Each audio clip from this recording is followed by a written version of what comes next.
The Soundcheck podcast is coming up. Please continue to hold.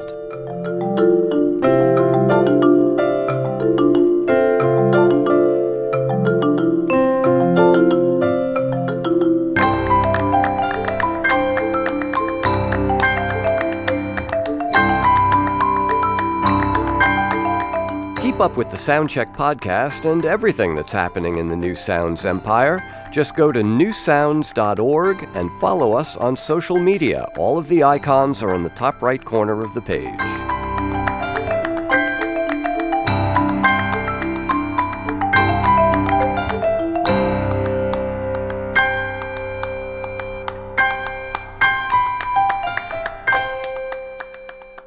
All of our other musicians are currently playing for other customers. Please stay with us, and someone will play for you in just a moment.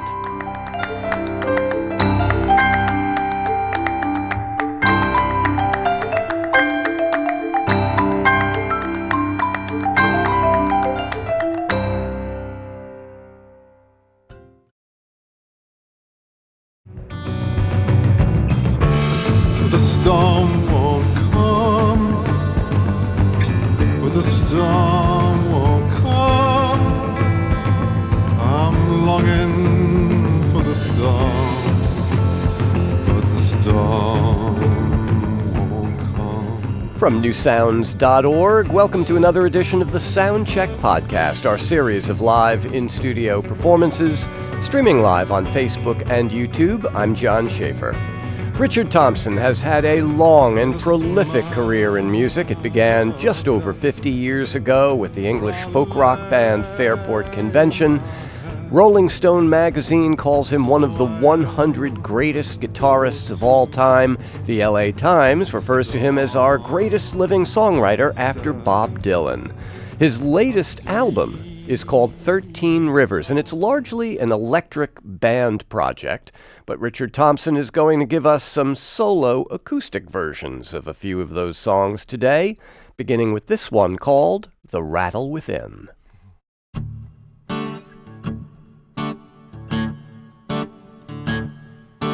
Holy man, savior from the dance with the devil. Jesus, savior from the bottle of gin. Voodoo, savior from a sleepwalk woman.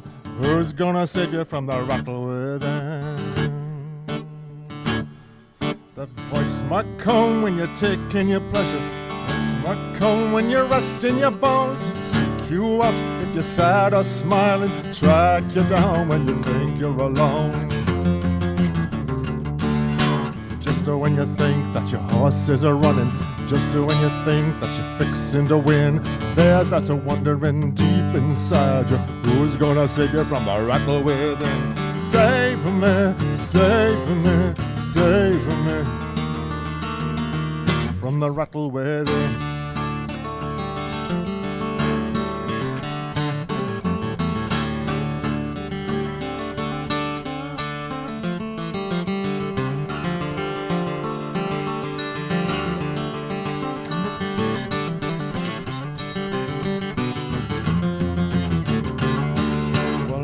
Your shirt and he wears your shoes. He's living there inside your skin. You've got notions and he's got notions, but who's gonna save you from the rattle within? Now a man's got muscle and he's gonna wrestle, but when he gets to where he ain't gonna win, who's gonna save you when the tank is empty? Who's gonna save you from the rattle within? Just when you think that your horses are running, just when you think that you're fixing to win, there's that wondering deep inside you. Who's gonna save you from the rattle within? Save me, save me, save me from the rattle within.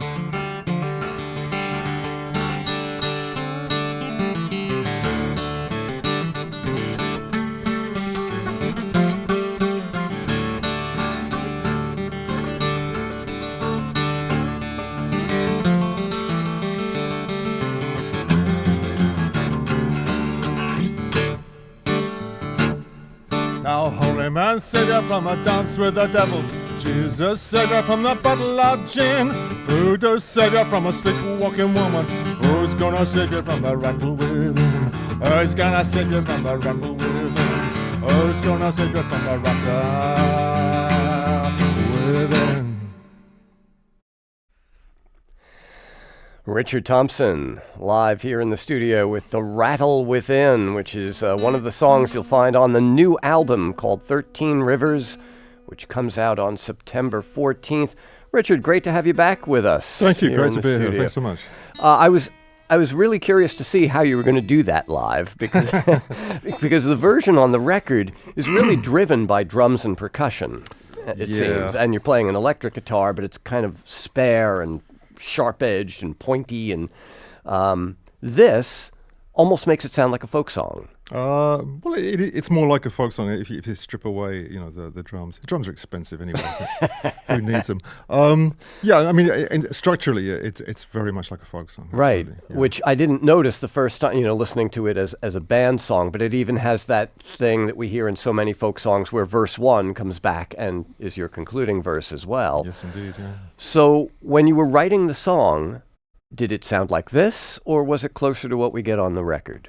I probably had a band performance in mind for this song, and I did see it very much percussion driven, kind of percussion and voice mostly, which I think it ended up being a bit like that. Yeah, and we tweaked it a bit as well. That there's a bit of kind of distortion and stuff that sneaks into the record. Yeah, just you're always looking for the best way to present a song, and sometimes you move things around and tweak things. And sometimes one song will demand a band, and other songs will suggest that maybe a simpler Absolutely, acoustic. Yeah. I think if a song's any good, I think sometimes you can do it multiple ways. Right. So with this album, was this a collection of songs that as you were writing them all said, we need to be band songs? Does it cohere that way for you? Well, this one did, but because everything I was writing seemed to be so up-tempo, I think 11 out of 13 songs on this record are kind of mid-tempo upwards. Mm-hmm. So it really seemed like that was the only way to do it. So, which was convenient because that's what the record company were happy to accept anyway. So it was good timing. And so you went out to L.A. and did it in the old Boulevard Studio. The old Boulevard Studio, which used to be called the Producer's Workshop. It was very popular in the, I think, 60s, 70s. It was owned by Liberace, which is a slightly bizarre twist on things. But thankfully stripped of any flamboyant decor at this point. But it's a great sounding room. We had a great time there, and it's all recorded analog, which we love. Right, and you produced this one. Yes, I did. I'm incredibly proud of myself. It was nothing really. Now, you've lived here in the States a long time, so this may sound like a strange question, but to me, I hear this as a very American-sounding album. Does that sound weird to you, or Yeah, it sounds a bit weird to me. Yeah, because I don't hear it that way at all. But, okay, I'm thinking of things John, like you're entitled to your opinion. Well, in this, we heard a snippet of "The Storm Won't Come," which rides on a Bo Diddley beat. Kind of, but I can counter argue that all these rhythms go back to European roots as well. Right. But you also use the phrase "sea to shining sea" in another song. Yeah, well, that is a reference to America specifically. Yes. Yeah. Yes. I'm not excluding America or downgrading America from its remarkable status. Yeah, its remarkable status as a divided states of America right now. So it could do with a wee overhaul. Yes. Yeah. So how much of this is kind of, there is some darker imagery in a lot of the songs. How much of this is a response to darker times? I think most of the songs suggest optimism. Actually, there are songs that sound kind of apocalyptic, but it's like a good apocalypse. Like it's going to be tough, but once we get through it, better times ahead. Right. So I think that's, if you want to pick an underlying theme, I think it's a bit more like that. So one of the other kind of quasi American things that I was hearing in at least some of the songs. Like the one you're going to do next for us on the record has this kind of soft, almost quasi-gospel choir effect on it. So besides the trio, there are other singers who are making appearances here, right? Yeah, there are other singers singing harmony, which is a nice thing, you know. Well, this next song is called "My Rock, My Rope," and it's you could take it as asking for help from a higher being or from a fellow human being. Right. You could take it either way. Although the title "My Rock, My Rope," you know, we think of Rock of Ages, and I've met a few rocks in my time as well. There's a few human rocks out there too, and we need them. We do. Yeah. So this. I didn't answer the question, by the way, but that's okay. That's okay. But you know, so the choral effect on this song the choral effect, is really lovely. Yeah, it's just really simple. I wasn't thinking of gospel terms. I just put some ooze on, and it came out the way it came out, which was quite nice. Yeah. Well, obviously, it's just you here in the studio, so no ooze, but. Well, I'm relying on you, John.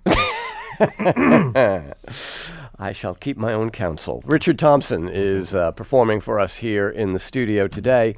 The album comes out on the 14th, called 13 Rivers, and then Richard will be back here in New York to play at Town Hall with the trio on November 11th. That's a Sunday. But let's hear this song called My Rock, My Rope.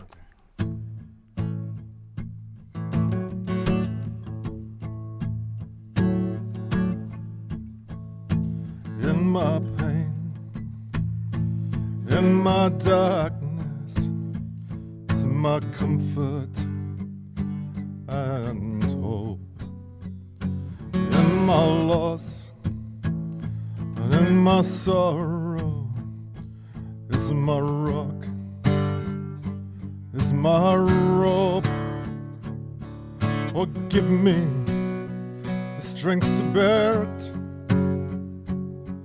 Oh, give me the strength to see that this is not forever, but what must be, must be.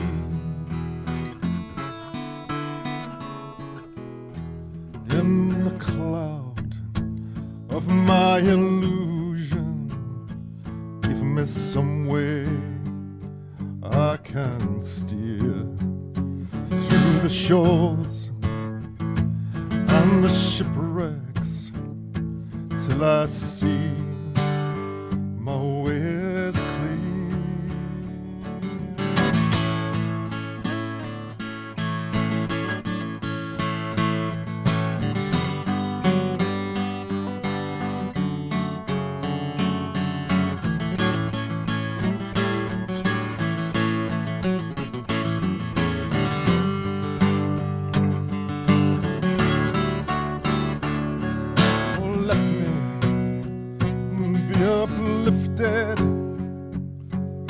Take this weight from me and heal me from my demons and forever set me free.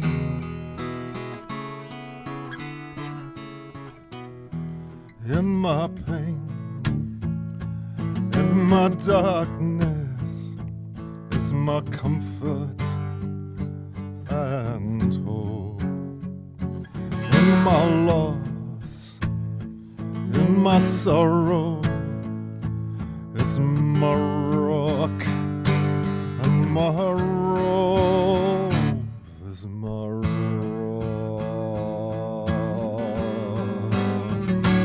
is my rope,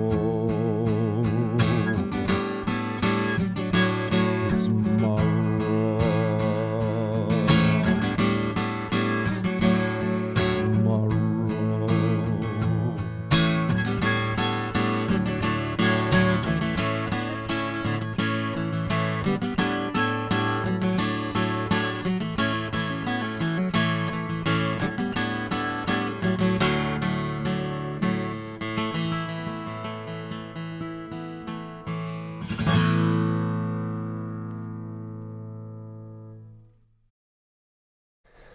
Richard Thompson, live performance here in our studio with a song called My Rock, My Rope, which is on the new album 13 Rivers, coming out on September 14th. What does that title refer to, 13 Rivers? Well, I had some pretentious idea that it's, there's 13 songs and perhaps they have a riparian nature and, there's slow ones, fast ones, wiggly ones, straight ones. But then I realized it doesn't really stand up to intellectual scrutiny. But I sort of like the title, so I just kept the title, really. It's just nice, Well, as with songs, everybody can sort of make of it what they will. Yeah, but of course, my plan now is on our next tour is to plan a route that crosses exactly 13 rivers on the tour. It's going to be tough, but we can do it. But can you cross the 13 rivers without recrossing any one of them? That'll be a challenge. Yeah, that will be a challenge. Yeah, it's like that old.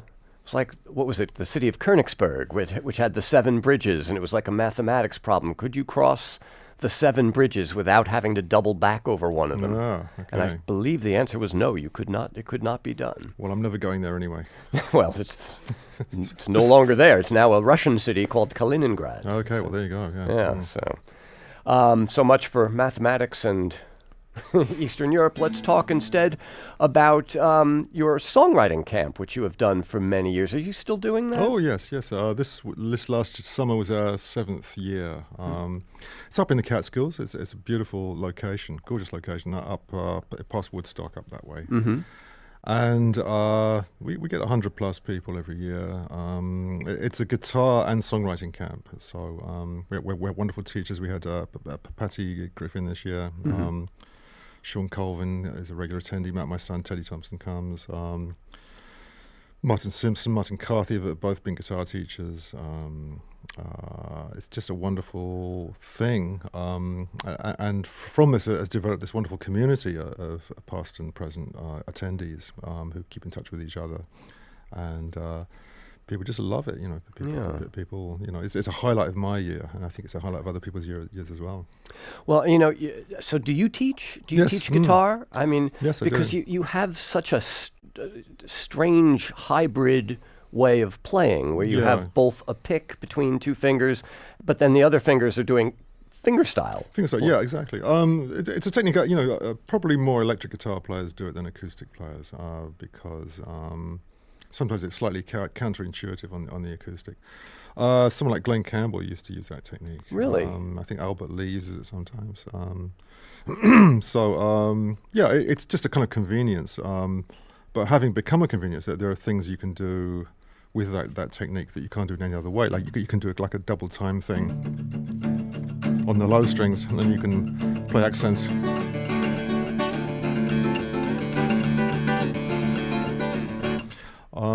When I was a kid, I always listened to pianists, and I was always very frustrated because a pianist can be very independent with 2 hands, right? And could kind of lag the beat and things between hands.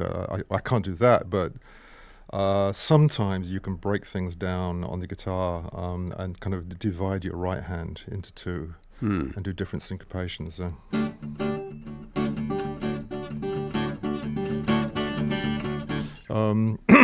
So do you teach that? You teach guitar? Yeah, sure. Yeah. Okay. Yeah, for a price. Now, what about songwriting? I mean, is that something that can be taught? Absolutely. I think, well, you can't say use this word here, use that note there. It's not quite that definable. But, right. but you can say, this is good taste in songwriting. Mm-hmm. This is rubbish taste in songwriting.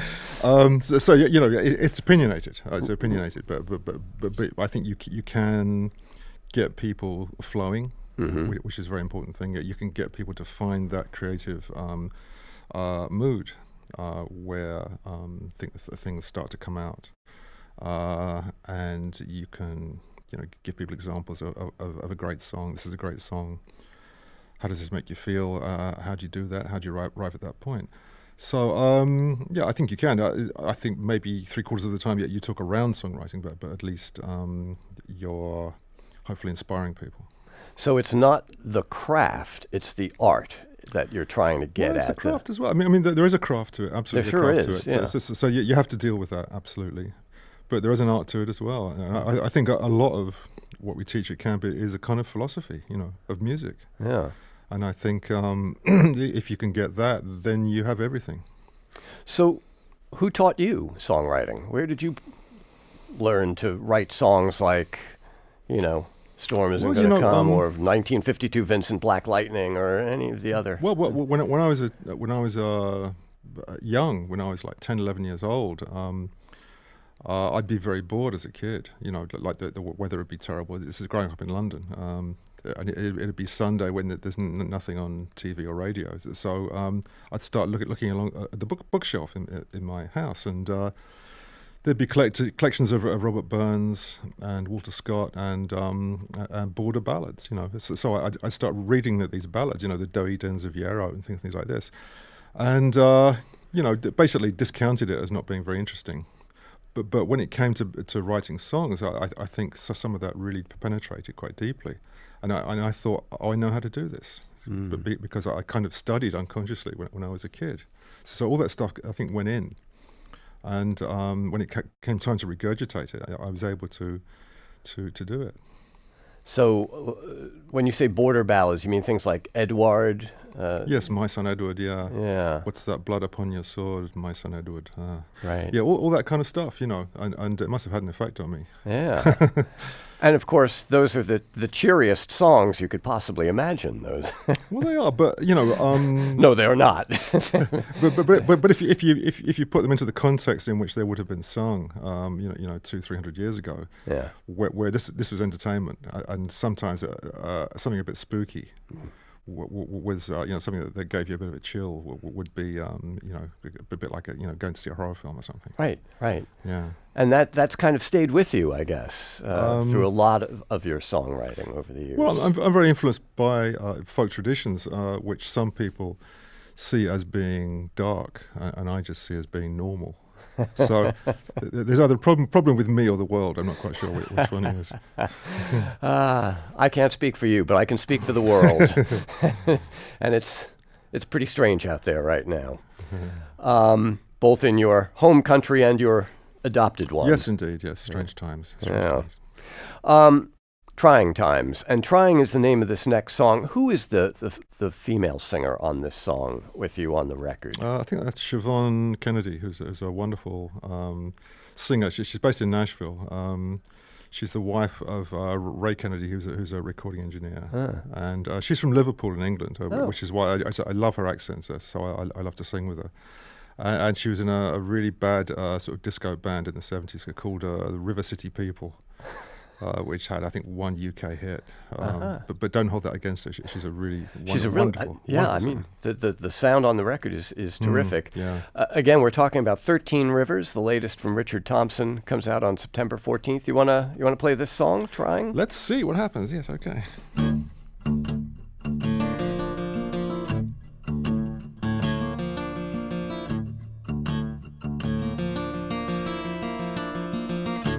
What kind of breeze do you think you are? You bend me till I pray. And what kind of dance did you drag me to? Like a Baptist, I moan and shake. If I should fall off the shelf, I'm only trying to be true to myself, to be true. I'm trying.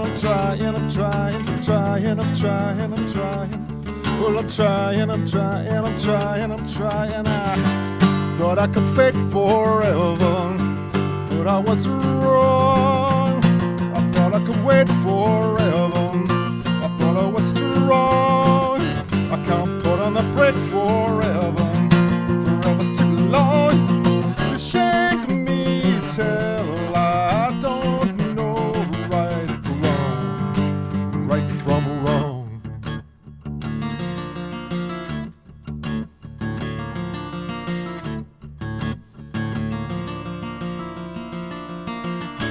What kind of house are you building for me? Oh, the sand shifts under my feet. What kind of pill did you slip in my tea? Oh, the bitter taste so sweet. If I should fall off the shelf, I'm only trying to be true to myself, to be true.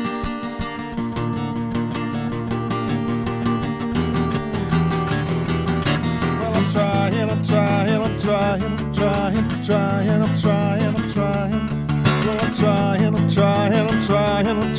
I thought I could fake forever, but I was wrong. I thought I could wait forever. I thought I was strong. Can't put on the brake forever. Forever's too long. You shake me till I don't know right from wrong. Right from wrong. Right from wrong.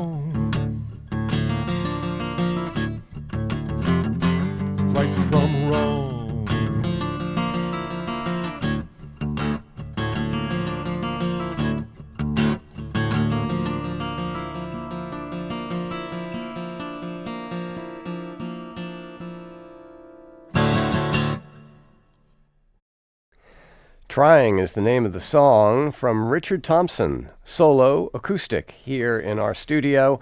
That song actually turned out to be a really great example of some of the things we were just talking about. First of all, the guitar style, that hybrid technique. Yeah. The idea that you can somehow split your right hand and get, two things. Have you ever tried the two-handed tapping technique? Yeah, I don't like it though. I don't like the sound of it particularly. It's impressive what you can do, but sonically it kind of takes away some of the emotion of the guitar, I think.